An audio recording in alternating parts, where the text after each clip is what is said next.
ಓಂ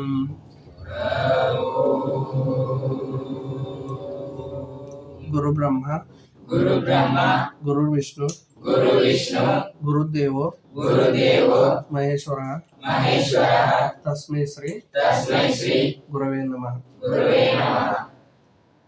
ನಾನು ನನ್ನ ಗುರಿ ಮುಟ್ಟುವ ತನಕ ಗುರುಗಳ ಮಾರ್ಗದರ್ಶನದಂತೆ ಎಂತಹ ಕಠಿಣ ಪರಿಸ್ಥಿತಿಯಲ್ಲಿಯೂ ನನ್ನ ವಿದ್ಯಾಭ್ಯಾಸಕ್ಕೆ ಕುಂದುಕೊರತೆ ಬಾರದಂತೆ ಪ್ರಾಮಾಣಿಕವಾಗಿ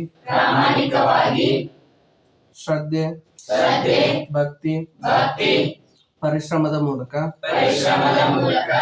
ಗುರಿ ಮುಟ್ಟಿಯೇ ತೀರುತ್ತೇನೆ ಎಂದು ಪ್ರಮಾಣ ಮಾಡುತ್ತೇನೆ. ಎಲ್ಲರೂ ಕೈ ತಿಕ್ಕೆ